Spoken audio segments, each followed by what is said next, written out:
कि जाओ, हमको इतनी तेजी से भूख लग रही है और हमको खाने के लिए चना दिए जा रहे हैं, हमारा उपहास किया जा रहा है। जाओ, हम ये श्राप देते हैं कि जो भी इन चनाओं को खाएगा वो दरिद्री हो जाएगा। यह बात सुदामा जी सुन रहे थे।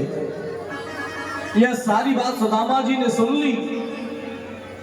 सुदामा जी ने सोचा, अगर यह चना मेरे मित्र कन्हैया ने यदि खा लिए तो मेरे कन्हैया का तो यह पालन पोषण हुआ है वो बड़े अच्छे घर में हुआ है। मेरा कन्हैया तो बड़ा कोमल है, वो दरिद्रता को सहन नहीं कर पाएगा। आचार्य जी, थाली सामने थाली होगी। थाली कहाँ है? आरती की सामने रख दीजिए।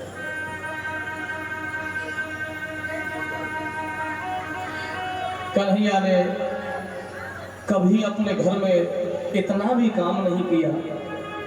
वो कठोर नहीं है, वो तो बड़ा कोमल है। मेरा मित्र, मेरा कन्हैया इतना सहन नहीं कर पाएगा।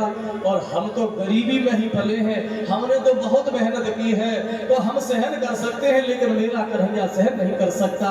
और ये सारी बातों को कन्हैया देख रहे हैं कि आज मेरा मित्र, अब दुर्वासा ऋषि ने क्या कहा है और मेरे मित्र सुदामा क्या मन में सोच रहे हैं। और वह चना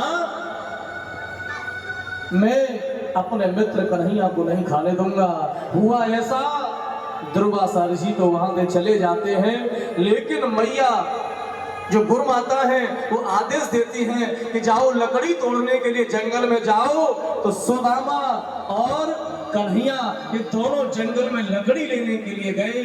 तो कन्हैया तो ऊपर वृक्ष पर चढ़ गए और नीचे सुदामा जी लकड़ियों को इकट्ठा कर रहे हैं। बड़ी तेजी से बरसात होने लगी। उधर में सुदामा जी को भूख भी लगने लगी। उधर में मैया ने वो चना भी दे दिए थे खाने के लिए। कहा, ये चना ले जाओ, तुम दोनों भाइयों को जब भूख लगे तो ये चना खा लेना।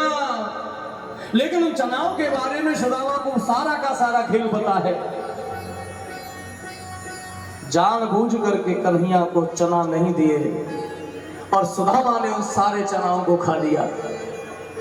सुदामा जी ने मन में सोचा, मैं सहन कर सकता हूँ, मैं सब कुछ सहन कर सकता हूँ। मेरा पालन पोषण गरीबी में हुआ है, गरीब घर में मैंने जन्म लिया है, और मेरा कन्हैया ये सब दरिद्रता को सहन नहीं कर पाएगा।